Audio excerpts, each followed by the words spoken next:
Moving on, Google is now by far the top online site where Americans watch videos, including children's videos. And as I'm sure you're aware, federal law prevents companies from collecting data on children under 13. However, just last year, the Federal Trade Commission found that Google had spent years knowingly collecting data on children under 13 on YouTube and offering advertisers the ability to target those children directly. Mr. Pichai, did YouTube use the data it illegally acquired to improve its ability to target ads to children? We are, this is an area, I take it very seriously. I'm a parent too. We are committed. We have invested tremendously. We have a dedicated product for kids in YouTube Kids.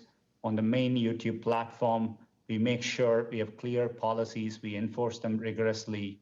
Just in Q4 of 2019, we flagged and removed almost close to 1 million videos, potentially for concerns around child safety. So it's an area we are investing rigorously and will continue to do so. Well, I'm more concerned about the fact that you're investing rigorously in luring in advertisers like toy makers, Mattel, and Hasbro by telling them that YouTube is the #1 website regularly visited by kids. So that sounds like you're targeting the kids and then targeting advertisers to bring them on board. Is that correct? Today, in the main site of YouTube, we don't allow anyone under 13 to create accounts. There are scenarios in which there could be family viewing, and today there are creators who create content oriented towards families, and as part of that, there are advertisers which are interested in connecting with those users. But everything we do here, we obviously comply with all the applicable regulations. And okay, well, let's look at some of the content that is specifically for children. COPPA makes it illegal to target those kids, but we've got an issue where content creators are in a very difficult position now. So if a show like Sesame Street doesn't want to show ads for junk food on YouTube, does YouTube allow it to make that choice? Today, we do, we have choices both for creators in terms of, tools and preferences, and we have extensive tools for advertisers, and above all for users, we give a choice. They can either use YouTube as a subscription service without seeing those types of ads, or they can use it for free with ads. So we give choice, and for us, it is of utmost importance that YouTube is a place where people come to learn, and we find increasingly small and medium businesses use YouTube to thrive, especially even during COVID. Particularly many Let's go back to content that's designed for children. So, if there's an organization like Sesame Street that wants to provide child-centered content, but they don't want that content to be sullied, shall we say, with junk food ads or something, my understanding is that you say that the content creators can do that, but we've got a recent report from the Wall Street Journal that says YouTube hasn't been honoring those requests, and it's been making it difficult for independent auditing companies like OpenSlate to independently audit that and then report back to those content creators about whether or not YouTube is honoring those. Is that correct? I'm not familiar with the particular report, but I'm happy to understand it better and have my office follow up with your staff, Congressman. I would appreciate that. My time has expired. I yield back. The gentlewoman yields back. The chair, I recognize himself for 5 minutes. Mr. Bezos, thank you for being here today. In your opening statement, I reviewed your written testimony. You indicated, and I'll just quote, that Amazon accounts for less than 1% of the $25 trillion global retail market and less than 4% of retail in the U.S. End quote, when you refer to retail, I take it based on the empirical studies I've reviewed, you're referring to a broad definition of retail that includes restaurants, bars, gas stations, so it's a fairly all-encompassing view of retail. I wonder if you know what percentage of Amazon's sales are represented in the terms of online retail sales, the e-commerce market stream. The figures I've seen for, I don't, with all respect, I don't accept that e-commerce is a different market but as a different channel, what I've seen is sort of 30 to 40% is the outside studies that I've seen where Amazon's share of that e-commerce channel. And that's consistent with the data that I have seen. The latest figure I saw was 40%. And so in terms of how we define it, whether it's a stream or a channel, nonetheless, I do think that, just factually, it's important. It's an important distinction that I want to make sure we clear here. Obviously, I suspect you understand more than most that the early stages of a startup where entrepreneurs are undertaking risks to bring their products and services to market. Over the course of our investigation, we've heard directly from startups who rely on Amazon services, and that includes, obviously, Representative Jayapal's questions, Representative Buck, my colleague from Colorado, with respect to concerns about the way in which Amazon uses confidential information. But we've also heard that, not just with respect to the marketplace, but Amazon's cloud computing arm, AWS, the notion that that computing arm essentially identifies startups' best technologies and rolls out replica products and services. So, Mr. Bezos, does Amazon use confidential information that companies share via AWS to build competing services? No, sir, not that I'm aware of. AWS does often, they do keep expanding their services. AWS started, 15 years ago. We invented this entire category. Let me just clarify that, Mr. Bezos. I appreciate that. Sorry, I apologize for interrupting. But last week, one of Amazon's former engineers posted online that he and his team, quote, proactively identified growing businesses on AWS, that they built competing products, and that they targeted those products to the business's customers. And there's been public reporting on that strategy. So I guess I wonder if you can comment on that and how you would account for those statements. Well, I think there may be categories, some databases of different kinds and so on, where we see that it's an important product for customers, and we make our own product offering in that arena. But it doesn't mean we stop servicing the other companies that are also making those products. We have competitors using AWS, and we work very hard to make them successful. Netflix is one example, Hulu is another, and so on. I think the concern, Mr. Bezos, with respect, is that the pattern emerges across the different components in Amazon, whether it's the marketplace or whether it's the cloud service, as I mentioned. In addition, there was an article, I'm sure you're aware, in the Wall Street Journal regarding the Alexa Fund, that according to news reports, Amazon's venture capital fund, the Alexa Fund, had invested in a number of different companies. I believe you're familiar with the Alexa Fund investing, for example, in Defined Crowd Corp. Does that ring a bell?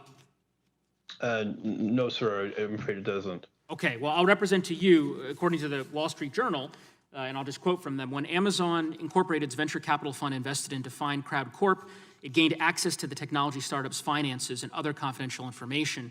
Nearly 4 years later, in April, Amazon's cloud computing unit launched an artificial intelligence product that does almost exactly what Defined Crowd does, said Defined Crowd founder and chief executive Daniel Braja. Does that refresh your recollection? Are you aware of those allegations? I read that article, but I didn't remember that piece of it. I apologize for that. I don't know the specifics of that situation, and I would be happy to get back to your office with more information about that. Well, I would appreciate, I certainly would welcome that, and to the extent that you all can follow up with the subcommittee with respect to this particular article and the different episodes that are referenced, both in terms of Defined Crowd Corp. There's also another company called Nucleus that you may be familiar with. The reason why I ask these questions, the reason why it matters, Mr. Bezos, to me, is that we are very concerned about this innovation kill zone that seems to be emerging. I represent Boulder and Fort Collins, two of the fastest growing and most innovative tech hubs in the country, and entrepreneurs and founders shared their stories with this committee during one of our field hearings, actually a field hearing that we held at the University of Colorado Law School just earlier this year. And they are extremely dependent on big technology firms, including in terms of investment and capital, yet they live in constant fear that the platforms could steal their core technologies or ideas, making it impossible to compete because of those existing advantages. So I see my time has expired, but we will certainly be following up with respect to the episodes that I referenced. With that, I would yield back. Gentleman's time has expired. And the gentlewoman from Georgia, Ms. McBeth, is recognized for 5 minutes. Thank you, Mr. Chair. Mr. Cook, Facebook acquired WhatsApp in 2014, and at that time, Sheryl Sandberg told the board that the deal was critical for countering the App Store power of Apple and Google, who choke off Facebook's access to mobile devices. Was Sheryl Sandberg correct? Does Apple have the power to exclude apps from the App Store?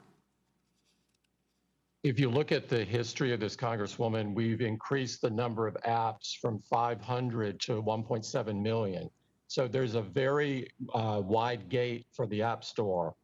And there's fierce competition for developers, and we want every app we can on the platform. Okay, so, but Mr. Cook, then what you're saying is that Apple can exclude apps from the App Store. In fact, it has. In 2018, Apple introduced an app called Screen Time, which helps people limit the amount of time they or their kids spend on their iPhones. Is that correct? It sounds right.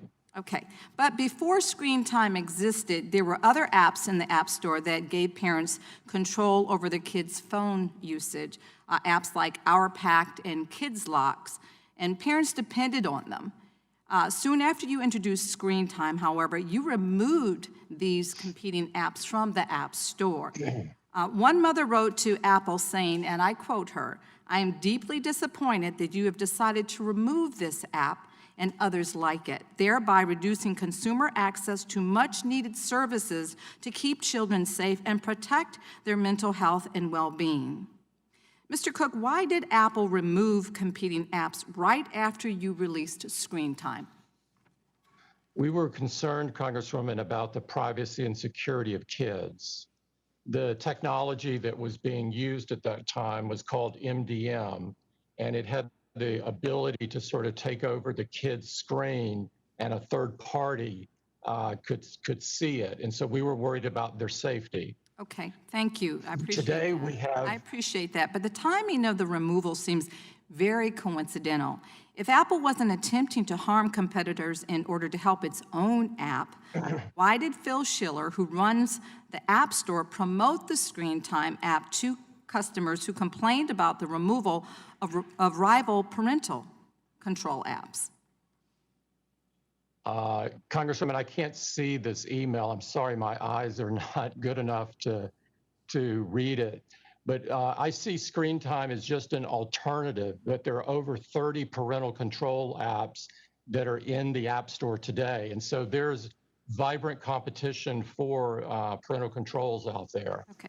Well, Mr. Cook, the fact is that Apple sidelined Screen Time's competition by keeping them out of the App Store. And while Apple claims these competitors weren't meeting Apple's privacy standards, these apps creators say that you admitted them back in 6 months later without requiring significant privacy changes. And, of course, 6 months is truly an eternity for small businesses to be shut down. Even worse, if all the while a larger competitor is actually taking away customers. And, you know, this is not the first time something like this seems to have happened, Mr. Cook. Let me give you another example, you know, of the harm that's been caused to your competitors. In 2010, Apple introduced an online bookstore called the iBookstore, where it offered ebooks. And the only major publisher that didn't agree to join iBookstore was Random House. Random House wanted to offer its own ebooks through its own apps and submitted their apps to be added to the App Store.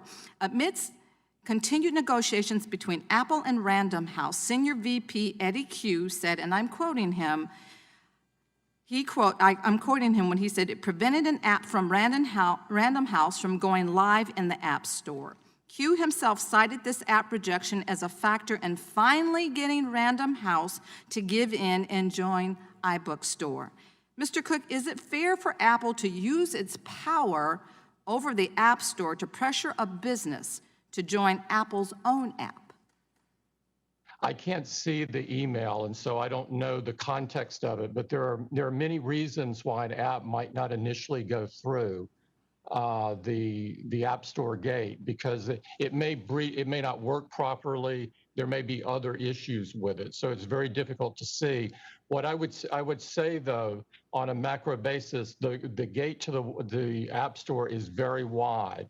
We have 1.7 million apps in it. It's become an economic miracle. Okay. With over $138 billion of commerce just in the United Mr. Cook, States. I really, really appreciate that sentiment. But, you know, I want to say to you that Apple enjoys enormous power to control which apps can reach consumers. Even some of the largest companies in the country fear your power. Our evidence suggests that your company has used its power to harm your rivals and boost your own business. This is fundamentally unfair.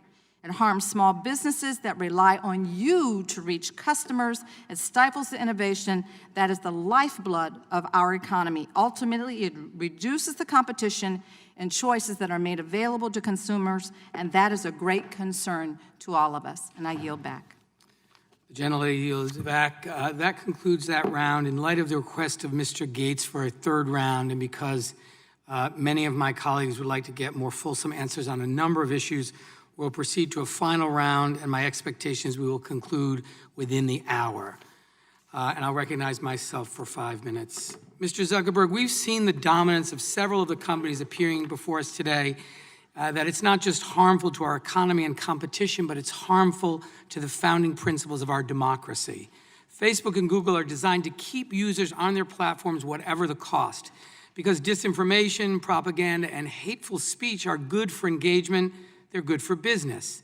But over 100 years ago, the Supreme Court Justice Oliver Wendell Holmes Jr. wrote, "The most stringent protection of free speech would not protect a man in falsely shouting fire in a theater and causing panic." My first question is, Mr. Zuckerberg, do you agree with that principle, that there are limits to harmful and false speech, and that are particularly important when it comes to the health and safety of the public? Congressman, I certainly do, and I actually think that our policies go further than just limiting those types of things. Well, Mr. Zuckerberg, you have 1 billion users and almost 50,000 employees, and so you agree you have a responsibility to remove harmful lies from your platform, correct? Congressman, I think we have a responsibility to limit the spread of content that's going to be harmful for people. And also, if you, I'd like to add that I do not believe that we have any incentive to have this content on our service. People don't like it. Except that, Mr. Zuckerberg, with all due respect, except that it is often the most engaging. It's the most, it brings the most likes, or it brings the most activity, which of course produces great profit. So you do have an incentive. The more engagement there is, the more money you make on advertising. So let me ask you a question. Let me give you some specific examples that will illustrate my concerns. These are some of the top 10 most shared articles on Facebook in 2020. Trump suggests injection of disinfectant to beat coronavirus and clean the lungs. Coronavirus hype, biggest political hoax in history. U.S. hospitals getting paid more to label cause of death as coronavirus. During the greatest public health crisis of our lifetime, don't you agree that these articles viewed by millions on your platform will cost lives?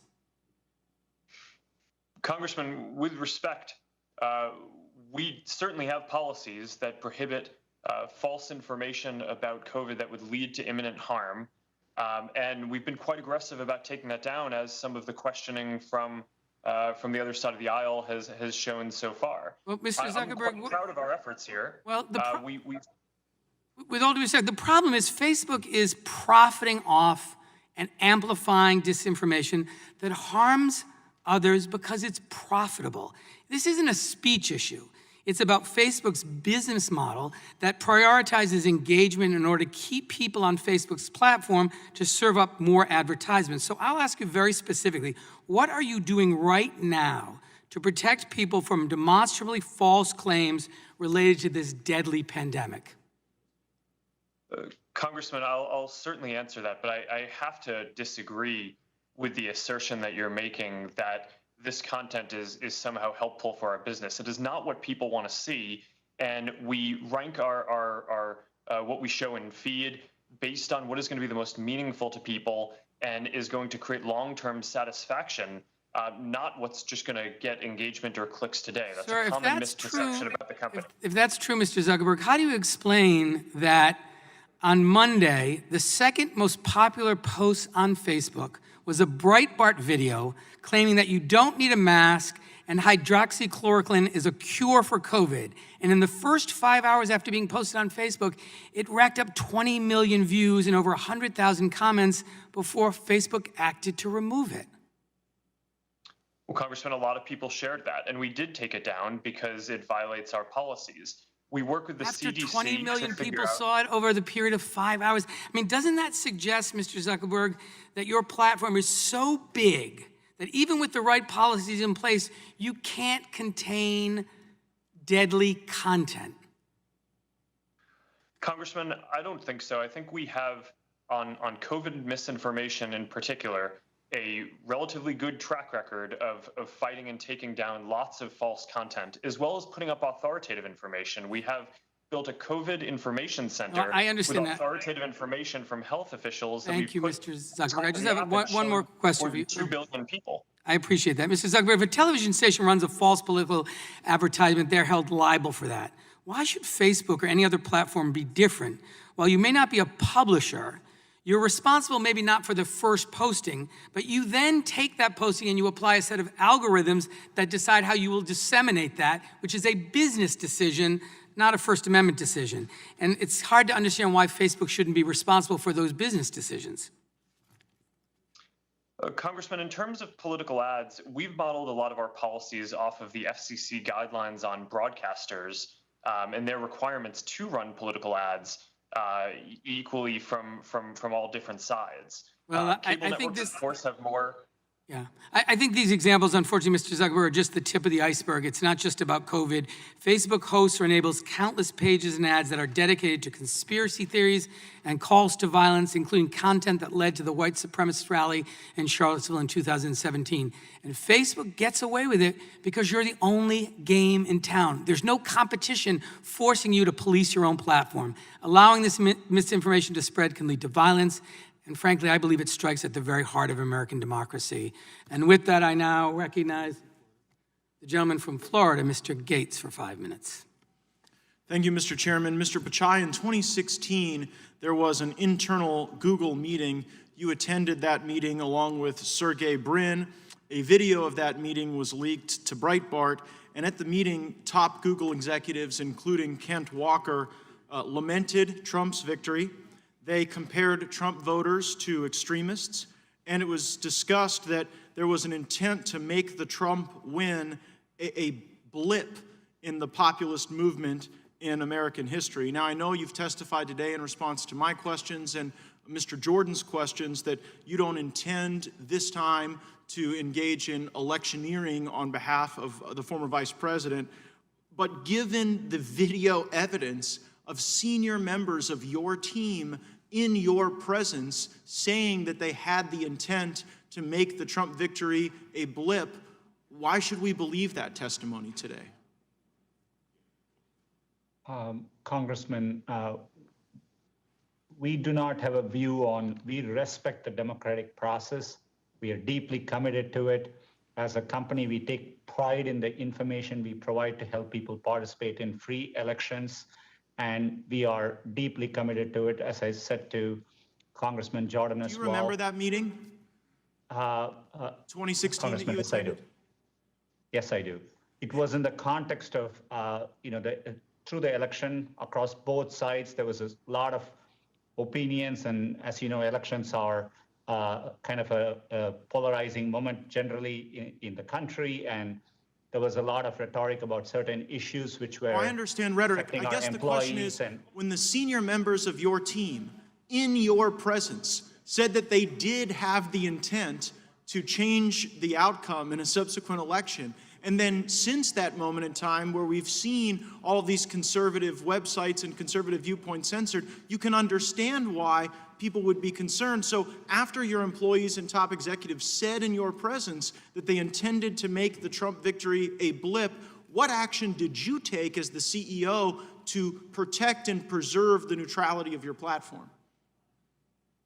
Congressman, no one had a view on, ever interfering with elections or so on. But what I can tell you is we've made it very clear about 2 years ago, we announced new community guidelines for within Google, clearly making it clear that employees obviously are free to have their political views, but none of that they shouldn't bring that as they work on any of our products.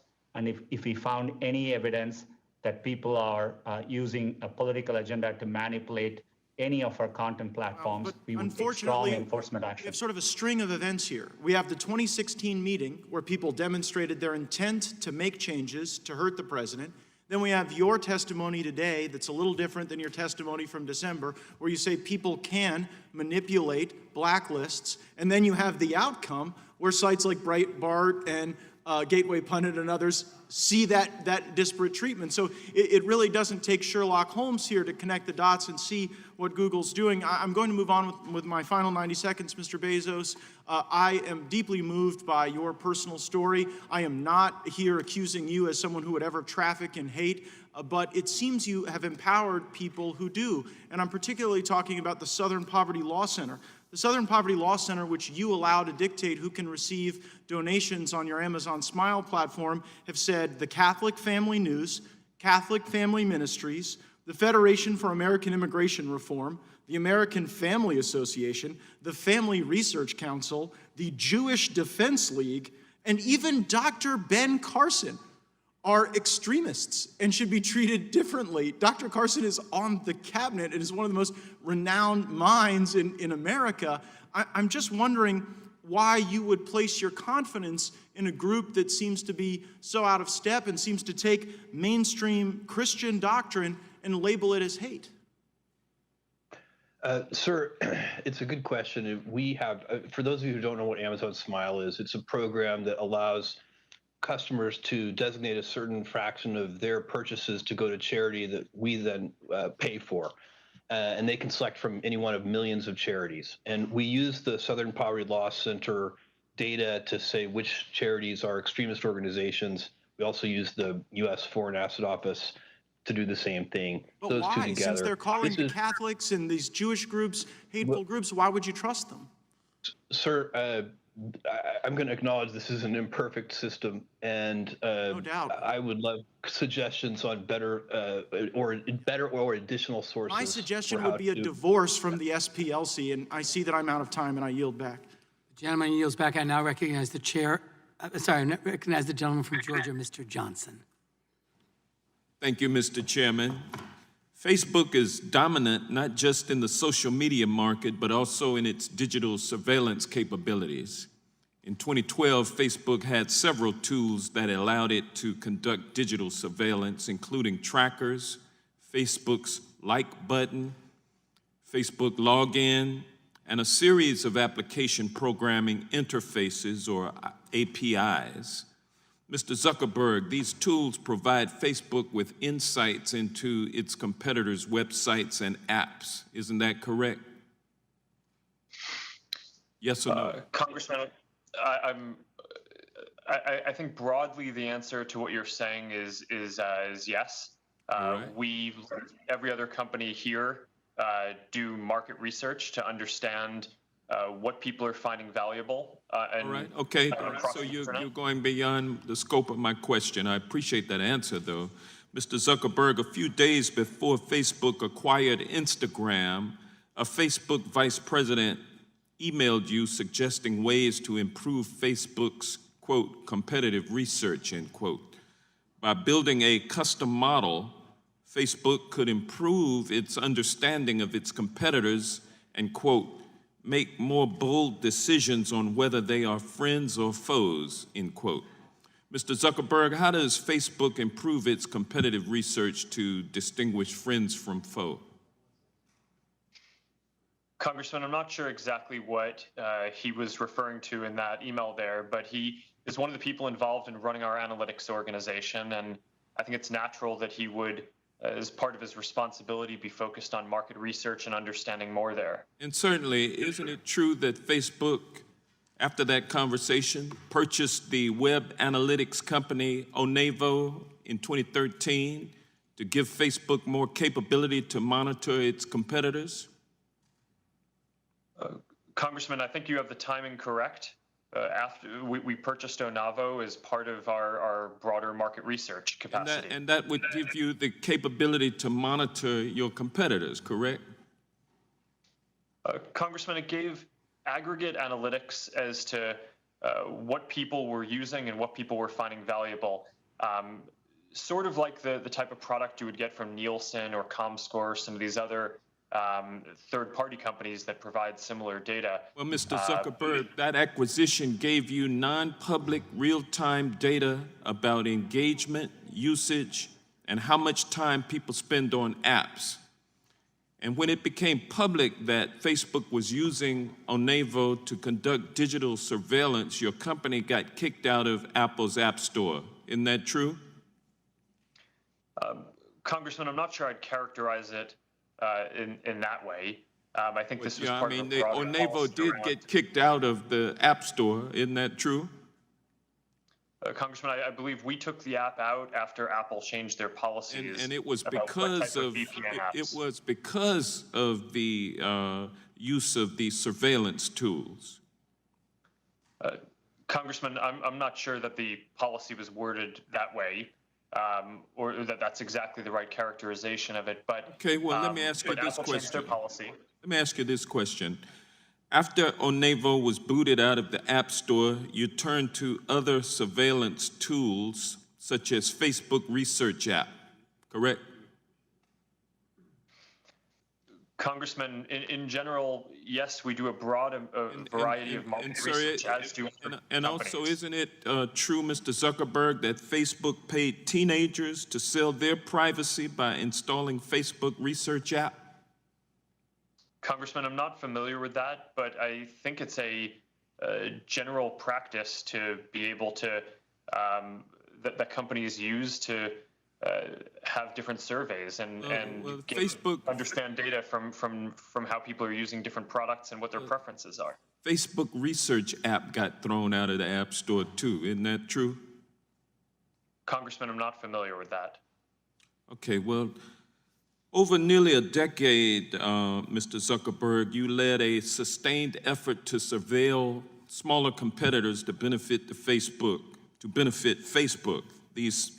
These were steps taken to abuse data, to harm competitors, and to shield Facebook from competition. You tried one thing, and then you got caught, made some apologies, then you did it all over again. Isn't that true? Congressman, I respectfully disagree with that characterization. I think every company engages in research to understand what their customers are enjoying so that they can learn and make their products better. And that's what we were trying to do. That's what our analytics team was doing. And I think in general, that allowed us to make our services better for people to be able to connect in a whole lot of different ways, which is our goal. Did you use that capability to purchase WhatsApp? Congressman, it was one of the signals that we had about WhatsApp's trajectory, but we didn't need it. Without that, it was pretty clear that WhatsApp was a great product. I already had a relationship with Jan Koum, the founder. And it was a competitor. The gentleman's time has expired. I now recognize the gentleman from Florida, Mr. Steube. Thank you, Mr. Chairman. I have a question for all four, yes or no answer. Do you believe that the Chinese government steals technology from U.S. companies? Start with Mr. Cook. I don't know of specific cases where we have been stolen from by the government. So you don't believe that the Chinese government's stealing technology from U.S. companies, or you're just saying that not from yours? I'm saying I know of no case on ours where it occurred, which is I can only speak to firsthand knowledge. Mr. Pichai, do you believe that the Chinese government steals technology from United States companies? Congressman, I have no first-hand knowledge of any information stolen from Google in this regard. Mr. Zuckerberg? Congressman, I think it's well documented that the Chinese government steals technology from American companies. Yeah, thank you. Mr. Bezos?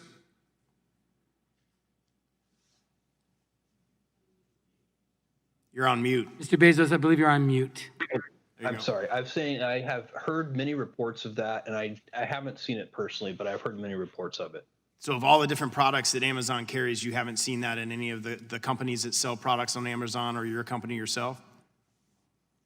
Oh, well, certainly there are knockoff products, if that's what you mean, and there are counterfeit products and all of that. But the Chinese, if the answer is the Chinese government stealing technology, that's the thing I've read reports of, but don't have personal experience with. It's no secret that Europe increasingly seems to have an agenda of attacking large, successful U.S. tech companies.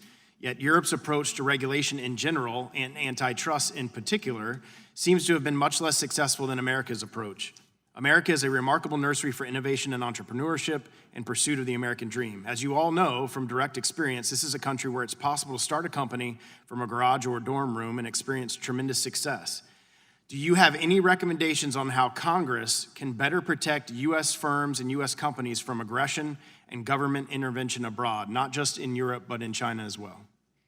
Anybody that would like to chime in, I'll open it up to any of you.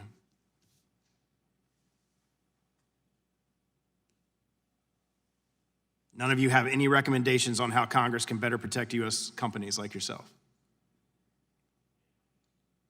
All right, well, now I'll yield the remainder of my time to Mr. Gaetz.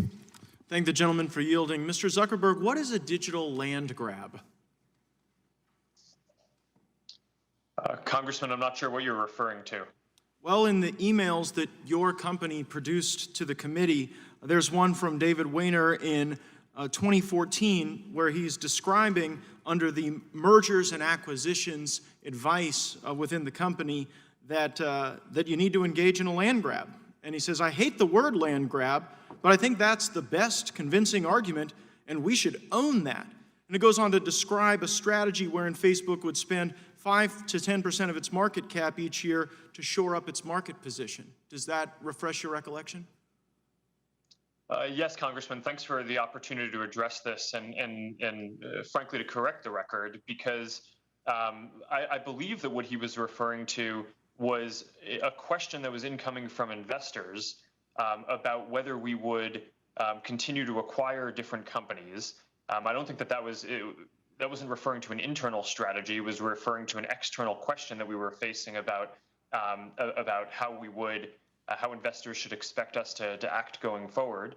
And I think he was discussing the fact that as mobile phones were growing in popularity, there were a lot of new ways that people could connect and communicate that were part of this overall broader space and market around human connection and helping people stay connected and share their experiences. Okay, well, Mr. Zuckerberg, it seems to be both internal and external, because then in an email from you in 2012, we see a similar sentiment expressed. You write, we can likely always just buy any competitive startups.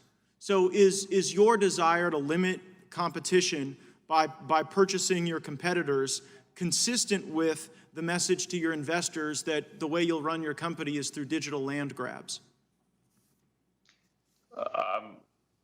Congressman, I'm not sure I agree with the characterization of how we communicated with investors. But it's your words, Mr. Zuckerberg. But I think the broader point is that there were a lot of new ways that people can connect that were created by smartphones. But this is about your merger and acquisition strategy. You went on to say one thing about startups is you can often acquire them. So, I mean, I'm not interested in how people connect. I'm interested in how you acquire businesses to limit competition. The gentleman's time has expired, but the witness may answer the question. Congressman, in order to serve people better and help people connect in all the ways they would want, we innovated and built a lot of new use cases internally, and we acquired others. And that, I think, has been a very successful strategy at serving people well. And a lot of the companies that we've been able to acquire have gone on to reach and help connect many more people than they would have been able to on their own. You've grabbed a lot of land. I would say I yield back, Mr. Chairman. Thank you. The gentleman yields back. I now recognize the chair of the full committee, Mr. Nadler, for 5 minutes. Thank you, Mr. Chairman. Mr. Cook, we've heard from businesses that Apple is canvassing the App Store to determine whether it can extract commissions from apps that have changed their business models in response to the pandemic. Businesses that relied on in-person interactions have moved online, and Apple is looking for its cut. Our staff has heard from some of the affected businesses. They say you're calling them up demanding your 30%. Isn't this pandemic profiteering? We would never do that, Mr. Chairman. The pandemic is a tragedy, and it's hurting Americans and many people from all around the world, and we would never take advantage of that. I believe the cases that you're talking about are cases where something has moved to a digital service, which technically does need to go through our commission model. But in both of the cases that I'm aware of, we are working with the developers.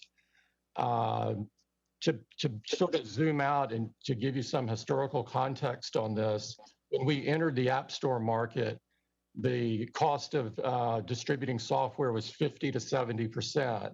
And so we took the rate in half and to 30%, and we've held it in that same level over time or lowered it. It's now responsible for 2 million jobs across America, and 84% of the apps on the store are distributed for free, where 100% of the proceeds go to the developer. Only that 16% is subject to a commission of either 15 or 30%. And school is about to start around the country, and millions of parents and students will attend school online. They will rely on apps to talk to teachers, tutors, and virtual learning tools. Are these online learning tools next on Apple's, are they on Apple's list to monetize? They're not, Mr. Chairman. We're very proud of what we've done in education. We are serving that market in a significant way, including tons of donations. And we will work with the people that happen to move from a physical to a virtual world because of the pandemic. And we've done a lot to address COVID in general as a company. We've sourced and donated 30 million masks, turning our supply chain into something that would be great for America. We've designed a face shield, donated 10 million of those. We're donating significant amount of money across the U.S. Thank you. Thank you. Now, Thank you. We've heard that Apple is now trying to extract commissions from various apps that previously didn't pay you anything. You approved, we're told, the email app Hey, and then days later threatened to kick it out of the App Store unless it built a way to give you a cut of revenue. The COO of Basecamp, maker of the Hey app, testified before our committee earlier this year. He was concerned about Apple's monopoly over software distribution on iOS devices, and he seems to have been right. Apple says services like Hey have always been required to cut Apple in, but you previously didn't interpret your rules that way. You didn't enforce your rules this way. So would you comment on this, please? Yeah, Mr. Chairman, I would. Hey is in the store today, and we're happy that they're there. I believe that they have a version of their product is for free, and so they're not paying anything on that. I would also say the 30%, I hope you give me a time to explain this, or 15% is for lots of different services, from programming languages to compilers to 150,000 APIs. It has been an economic miracle to allow the person in their basement to start a company, a global company, and serve 175 countries in the world. It is amazing. Likely the highest job creator in the last decade. I see. And you haven't changed the rules in such a way as to make apps pay when they weren't paying before. I know of no case where we've done that. I'm sure we've made errors before. We get 100,000 different apps submitted a week, and we've got 1.7 million on the store. But across that period of time, we've never raised commissions from the first day the App Store went into effect back in 2008. We've only lowered them. Well, thank you. I see my time has expired. I yield back. Gentleman yields back. Thank you for the question. I now recognize the gentleman from North Dakota, Mr. Armstrong. Thank you, Mr. Chairman. Mr. Pichai, in 2015, Google announced that it would not allow third parties to buy YouTube ads via AdX. That means that ad buys on YouTube are conducted only through Google demand-side products. Google justified this change by citing privacy and user experience. My understanding is that Google cited a concern that third-party digital ad participants would develop user profiles based on this viewing. It is also my understanding that even under the GDPR, you allow users to provide consent, which would authorize this type of activity. It seems that this policy, regardless of the privacy concerns, reduced competition for demand-side platforms on YouTube. Do you agree?